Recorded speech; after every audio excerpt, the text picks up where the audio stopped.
There's so many people in society right now that are just so scared to show emotion and so scared to be themselves, and you shouldn't be.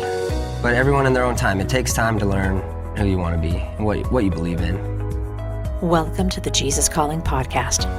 Addiction is a condition that has extensive consequences. Relationships can be torn apart and trust shattered. The good news is that there is hope for the addict and for the ones who love them, and no one ever has to walk through recovery alone. Our guests this week have both experienced addiction firsthand. One who battled with addiction himself, and another who stood by as an addict she loves spun farther and farther out of control. Pro skateboarder Ryan Sheckler and pastor Henriët Schapelhouman. When Ryan Sheckler was just 18 months old, he found his dad's old school skateboard and taught himself to push it around using one knee, and eventually stood up on the skateboard. When he was 13, Ryan became one of the world's youngest professionals in the sport, winning multiple competitions. At 17, he was the star of his own MTV reality show, The Life of Ryan. While his talent and fame grew, so did the lack of structure that was around him. He was pulled into the drinking and party lifestyle that came with his success, and eventually found himself with an alcohol addiction that threatened to bring down all the hard work he had put into his sport and into his life. Ryan shares his journey to the moment where he knew things had to change. I am Ryan Sheckler. I'm 30 years old. I skateboard professionally. I live in San Clemente, California. And man, I've been skating for 28 years now. Turned pro when I was 13, and that's kind of when the whirlwind started of my life and my career, and had no idea the amazing life lessons I was going to learn and be able to overcome in that period of time. This last 28 years has been packed. I was always a crazy kid. Like, so as a young kid, I was always climbing up buildings, jumping off things, like on the roof, loved the trampoline, loved just anything that was, I guess, adrenaline based. And so I think when I was 6, maybe turning 7, I won my first contest. And the emotions that I went through that day were so crazy, because I was prepared, I was ready for the contest, and then the second, right before they called my name, I started crying. And I was so emotional, but not like sad. I couldn't control it. I was just, this is how much I wanted it. And my dad hugged me, and we talked, and it was all good. Then we said a prayer, and then I went out and I won my first contest. And I was so in tune with the Lord and going to church, and then realized that skateboarding was my gift. That's something I did know. I did know that was my gift, because it came so fluently to me. Not easy, but fluent. It was like I could figure it out, you know? And around 13 is when I started getting really kind of noticed, in the skate world especially. And my goal was just to, honestly, it sounds crazy now, but it was my goal, you know? I wanted to be as good, if not better, than my neighbors. And my neighbors were all 4 years older than me. And so they were the big kids, and I wanted to be like the big kids. And a lot of them stopped skating, and I just never stopped. And then I turned pro, and I had no idea, you know, like I didn't know I was turning pro at 13. I would goof around skating with my friends and tell them 21 sounds like a good age to turn pro, you know, like as a kid, like I gotta put the time in. But that's already how I knew, like I knew I had to put some serious time in if I ever wanted to be pro, and I thought maybe 20 years would get me there. And then it was 13. And in that year of 13, I won every single pro contest as the rookie. And then the doors opened. And then all of a sudden, I didn't even realize that years went by where I had traveled 6 or 7 months out of the whole year, and then it was just over. And then all of a sudden, I'm 18, and I'm buying a house. And I had no structure, like no adult around, no one telling me like, hey guys, you shouldn't party. Hey, you shouldn't stay up this late. Hey, you shouldn't do this. There was no one telling me that. So we learned by ourselves. And I feel that from 13 to 18, 13 to 22 maybe, I kind of fell out of track with the practice of praying and the practice of actually getting to know Christ and really living, believing that he was dictating my life. I really thought I was in control, and that's the huge step for me, was admitting that I was powerless, and I couldn't do it without him. I could not do anything else without him. My life literally got into shambles. When you're in the state of abusing any substance, for me it was alcohol. When you're in that state, your brain does this weird thing where it won't even allow you to have the chance to say no. It won't, like, it's not even a thing. You just, like, you know you shouldn't have a drink. You know you shouldn't. But my brain's not doing the whole thing of like, well, let's break it down, right? Like, here's the pros, here's the pros, here's the pros, here's the cons, like all the cons. Like, you don't do that with the alcoholic mind. It doesn't do that. It just like, all right, well, I guess we're gonna have a drink. And then it's that whole back step process. And for me, I always had super good friends around. I had amazing friends around. And they just, you know, they couldn't really see that it was a problem because I was getting my stuff done. You know, I was still being functional. I was still doing it. But yeah, I got caught up. And like I said before, that was from having really no guidance. I had no guidance. We had friends that wanted to hang out, and it was cool because we were going on private planes and we're getting invited to all this cool stuff. And, you know, you kind of lose track of reality. And as a kid with no base on like how an adult is supposed to be, I didn't know where I was. But I've always had this incredible group of friends. Like when I checked into rehab, my mom, she picked me up from the airport, which was a really traumatic, scary experience. But it was the best experience of my life, you know, watching my mom turn around and leave me at this place that was supposed to help me, and like watching her turn out of the gate gives me the chills, you know, it almost makes me want to cry because it was so gnarly. But that was it. The second she turned her car out, and I was a wreck. I had absolutely hit a wall and decided that I needed to fix something because I had started to lose my passion for skateboarding. I've been skateboarding since I was 2 years old. And all of a sudden this alcohol is gonna take me away from the biggest passion of my life? No, it wasn't acceptable to me.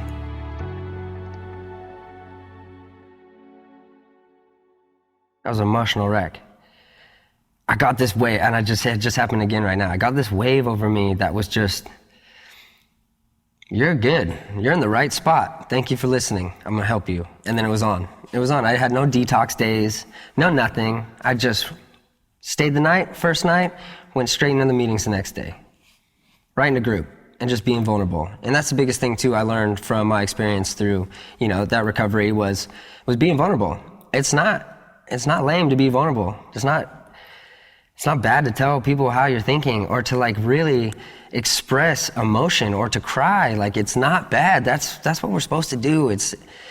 But yeah, I mean, my mom gave me that Jesus calling right when I got there.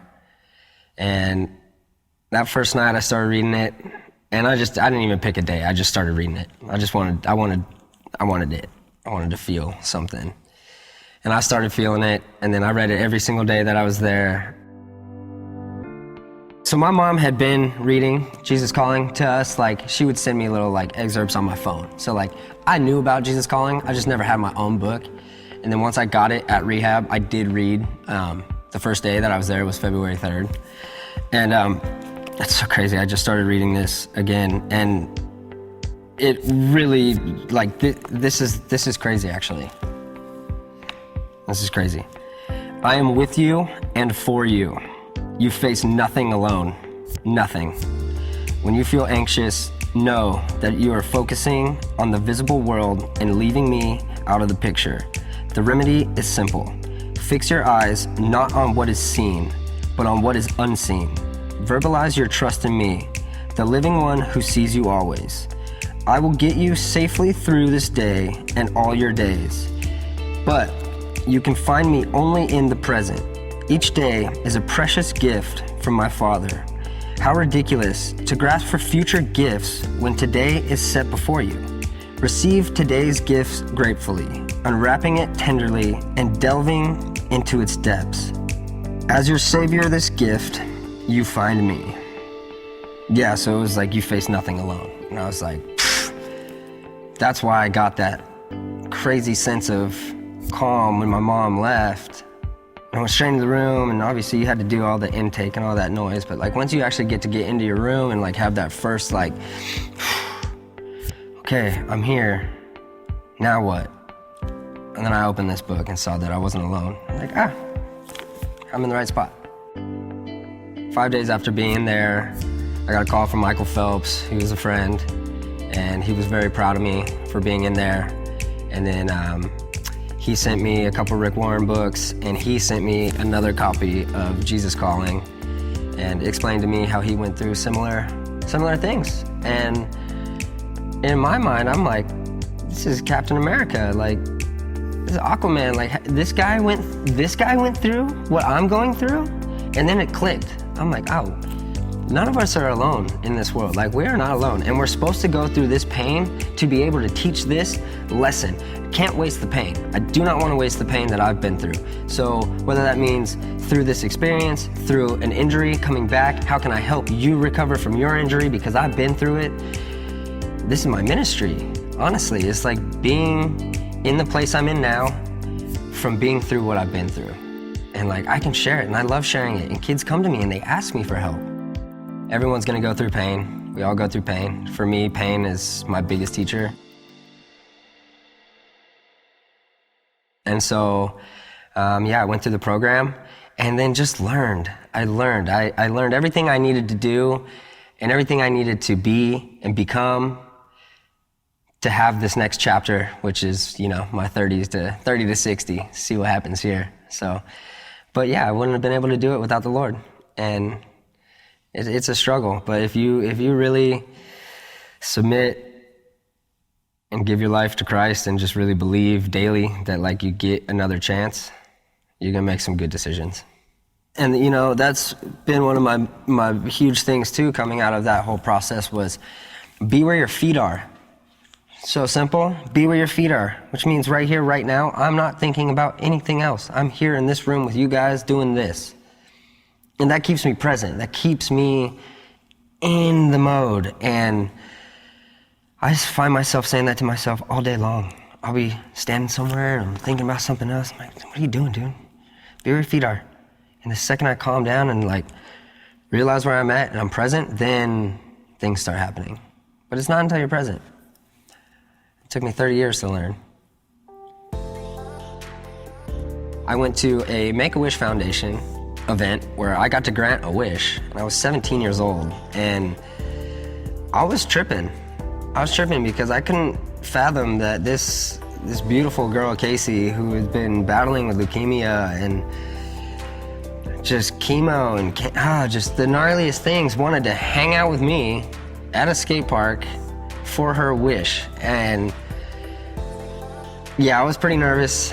I didn't know what to expect. And then I met her, and we were only supposed to talk for like an hour. We ended up rapping out all day. We hung out all day and just got to know each other, and it was so special to me. She told me that the reason she wanted me to be her wish was the way I treated my family when my parents got a divorce on my MTV show. And that wasn't even something I noticed I was doing. I just care about my family, so I kept my brothers real close and like made sure that like, okay, if this is going on, like we're gonna stay tight. And she saw that. And from that experience, I came home and I was just bawling. I was bawling. We have to do something. We have to give back. The fact that I have this career right now and I'm 17 years old, I almost feel greedy. We need to give it back. We need to give back. And that's when Scheckler Foundation started, and our first thing was auctioning off my Range Rover, which I loved, but it was material. It's what it is. And we auctioned it off, and then I realized that I really liked working with autistic children. They're so pure, so fun, and just the smiles and the laughs you get when you drop in with them, they lose their belly. It's a really wild experience because their parents start crying because they never heard their kid laugh. The foundation now has been going on for, almost 13 years. Yeah, about 13 years. And our main thing is be the change. And be the change is as simple as like, if you see someone hurting, just go help them. Be the change you want to see. What change do you want to see in your community? The way people are treating each other. It could even be community service or like a plan that's coming in for your city. What do you want to see change? Like actually just go out and be a part of something. Like be a part of where you live. I grew up as a Christian. I went to church. I believed, but I didn't understand what it meant to really believe that Jesus died on the cross for my sins. Like I had heard that, and I knew about that, but I didn't know. I didn't feel it. I didn't really feel that when I envisioned it, and when I really got deep into my mind of visualizing the Lord and him on the cross and bleeding, and that's when it hit me. That's when it hit me that I really am forgiven for my sins. Like, I'm forgiven daily, and do not waste it. Each day is another chance to do better than you did the day before. And that's really how I've been living the last 5 years, 5.5 years has really been focused on the Lord and really trying to follow his will for my life. And it's the craziest thing. It's so special. It's awesome. I'm really here for a reason. I know it. I know it. To learn more about the Scheckler Foundation, visit schecklerfoundation.org today. Stay tuned for Henriët Schapelhouman's story after a brief message.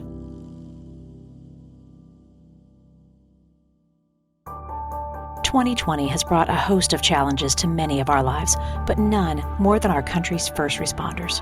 The team at Jesus Calling has chosen 100 Jesus Calling devotions that have been specially selected for those heroes in our midst.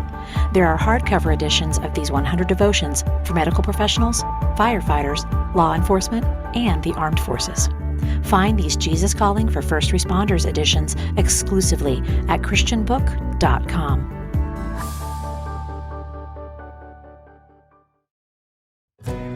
Our next guest is the pastor of True Hope Community Church, Henriët Schapelhouman, who opens up about her unique relationship with God and how she followed her calling into ministry despite obstacles that made her feel as if she didn't belong. As Henriette's faith grew, it was tested greatly when her adopted son Harrison battled a debilitating addiction. After years of praying for Harrison and grappling with why God would allow this to happen, Henriette ultimately helped her son turn his life around and saw her prayers answered as her son's faith in God was restored. My name is Henriët Schapelhouman, and I am the pastor of True Hope Community Church. I am a mom, a wife, and I have my own coaching business, and I do lots of other things. I was born in the Netherlands and grew up there till I was 16 years old. And one of the weird things about me, and maybe there's lots of weird things about me, was that I believed from very early age. And then at 8, I very much remember telling people about Jesus. I was telling people about God because he was real to me. I spoke to him. He was real in my life. So I talked about him as if he was a real person, which he was to me. But apparently that was really strange in my culture and in that time. I just didn't know any better. I talked to God, he answered me, and it was just normal, and it was just part of everyday conversation for me. It's an interesting journey, actually. I got married at 18, and we went to that church, and I love the Bible and was just really thinking, if I wasn't a woman, it would be so great because I could be a pastor. Then God led us from the church we were going to a Mennonite Brethren church. We lived in San Jose at the time. But God called me there into ministry. It was a half day of prayer, and I'd been kind of forced to attend that. And for me, it was like, what do you do for half a day praying? That seemed like forever to me. And I'd never done that before. Well, surprisingly, the time went really fast. I took a walk. I praised God. I read through a hymnal. I prayed through my list. So after doing all those things, I sat just content with God and thinking, wow, this is cool. And I was just quiet. And the sun was coming through the windows. And suddenly, out of nowhere, in my head, I heard, almost like audible voice, I'm calling you to become pastor to women and to go back to school. And I trembled for about 2 hours after that. I've never done that before, never done that since. And I asked God 2 prayer requests. I wanted to make sure it wasn't me calling myself. And he answered both of those in 28 hours. It would mean quitting my job, and so that would be an income issue. and he was supportive. The other thing that I'd prayed about prior to the call was that somebody would be called to become the Sunday school president of the adult Sunday school class. And that happened the next day. They asked me to be the president of the Sunday school class.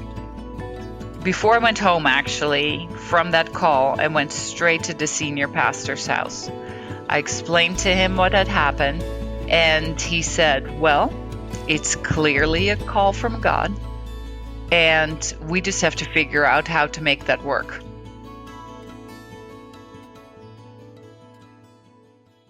We had more prayers confirmed, and it was clear we needed to move here. So in November 93, we moved to Redmond, Washington. And at that point, we had to look for another church, and they didn't have Mennonite Brethren churches here.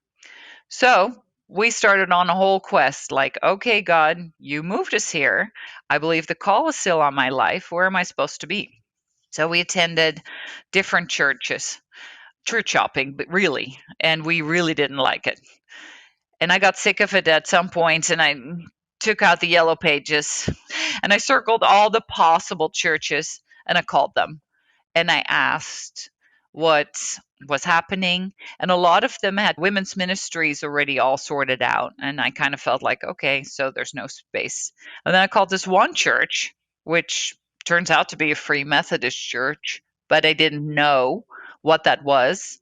So I called them and they said, well, we're in the process of figuring out our women's ministry.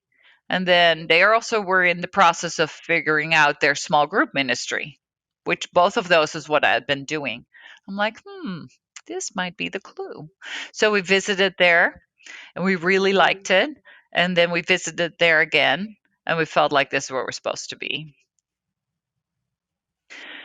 So my husband and I had been trying to get pregnant, and that wasn't working. So about 10 years after we were married, we started pursuing adoption because we'd done everything up to in vitro, and we contacted the adoption agency in California and started the process. So it was an open adoption. We wrote a letter, and we were chosen by this mom in May 92. And Harrison was born in June 92. And so I knew beyond the shadow of the doubt that Harrison had been selected for us, that this was the child God has for us. And I remember at 7, we were driving somewhere, he was sleeping in the back seat, and I was thinking, he's just the perfect child. He is so wonderful. He is loving and kind and generous and funny and just wonderful. And he was at 7. And then at 8, an anger started to develop, and that kept growing. And we had those conversations throughout his life. Basically, he knew he was adopted, and he knew we loved him. That wasn't the question. But at 4, I remember, or 5, he was saying, like, something about that he had come out of my stomach, and I told him no. And we kind of talked about that, and he was angry. He was hitting something. I forget what. And I said to him, Harrison, do you think I would love you more if you came out of my stomach? And he indicated that probably was the case. And at that time, there was more the cognitive that somebody had rejected him, I think. He really struggled with the abandonment and rejection. We didn't know that until later, but that was the issue. And in fact, at 8, he self-reports, he started taking sips of alcohol. We just didn't know that. And then at 11, he started drinking more. We didn't know that either. And by 13, 14, he started using marijuana and was still drinking. I knew about the marijuana, and I didn't really know about the drinking. I learned about the drinking when he was in 9th grade because he got kicked out of Christian school for bringing half a gallon of tequila to school and going off campus and drinking with other kids. And I didn't believe it. I just thought they were being ridiculous. But that's when we pulled him out of school and I started homeschooling him. But then as the addiction progressed and he got in trouble with the law and he got into juvenile drug court and was sent to treatment, and I remember in my car just crying and praying and saying, God, why is this happening? And I'm talking out loud, in fact, probably shouting and saying, God, why didn't you just tell me no 17 years ago instead of this? And then saying to him, how can you ask me to sacrifice my son, my only son? And it's helped me to just thank him for the experience, because it allowed me to understand the pain and grief God must have gone through.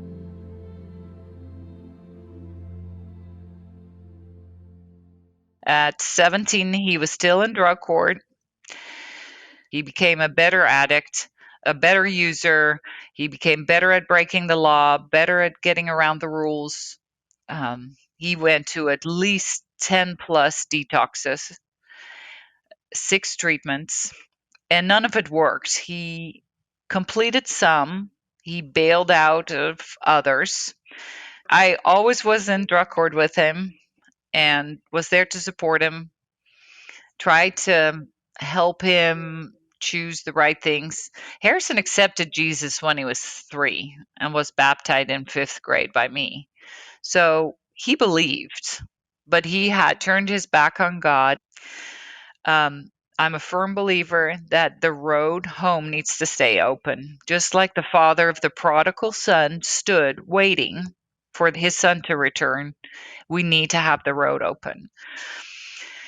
And so we just made the rule, Harrison, you're welcome home at any time. But if you choose to use, you choose to leave.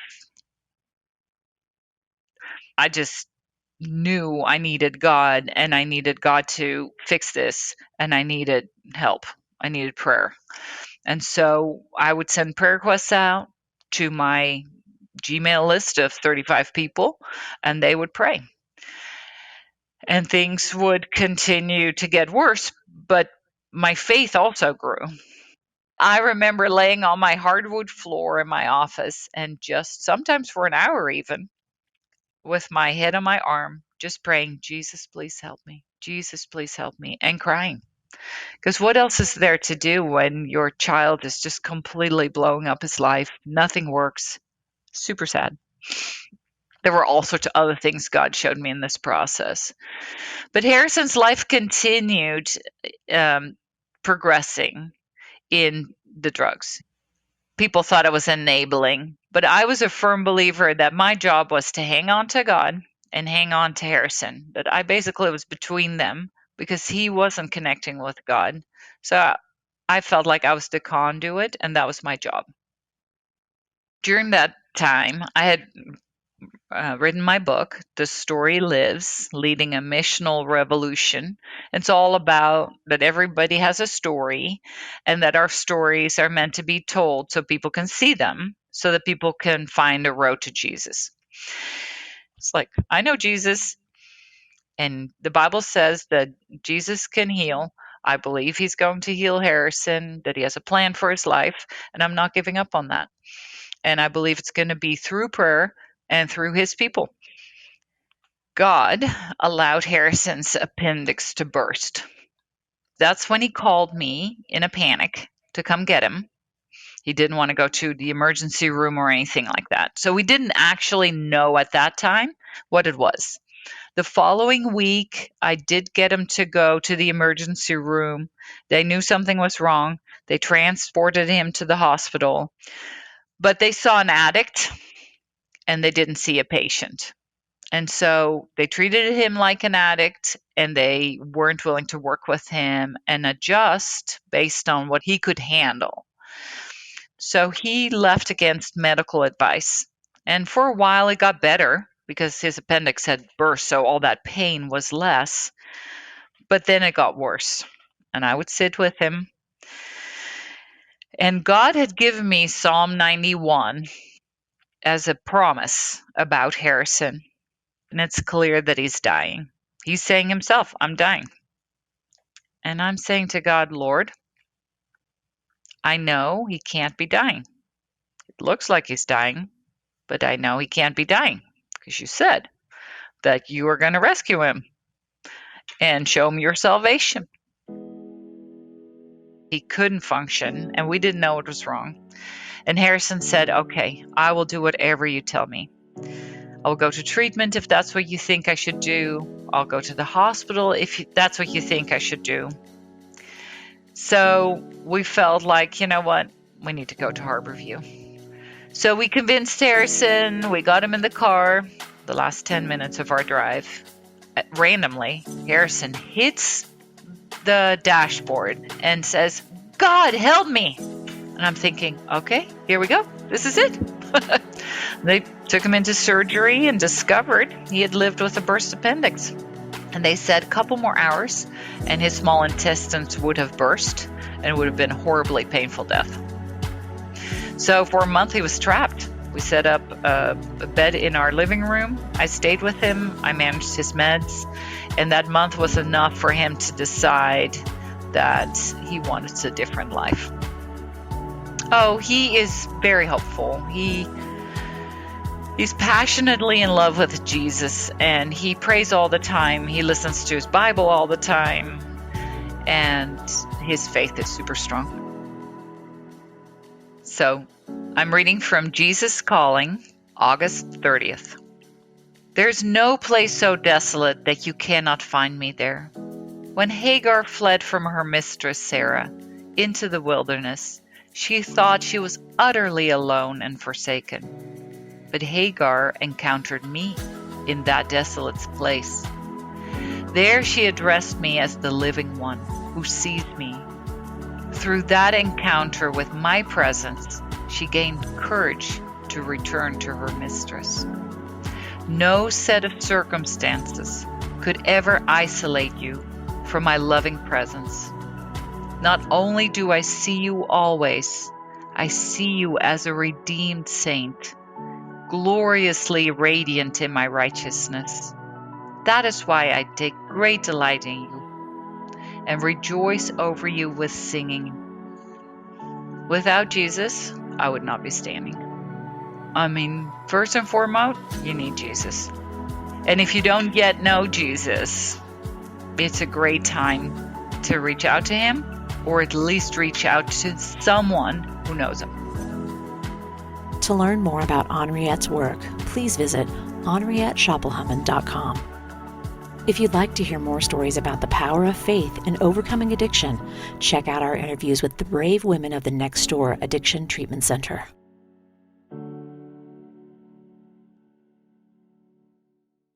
Next time on the Jesus Calling podcast, we speak with writer and evangelist Angus Buchan.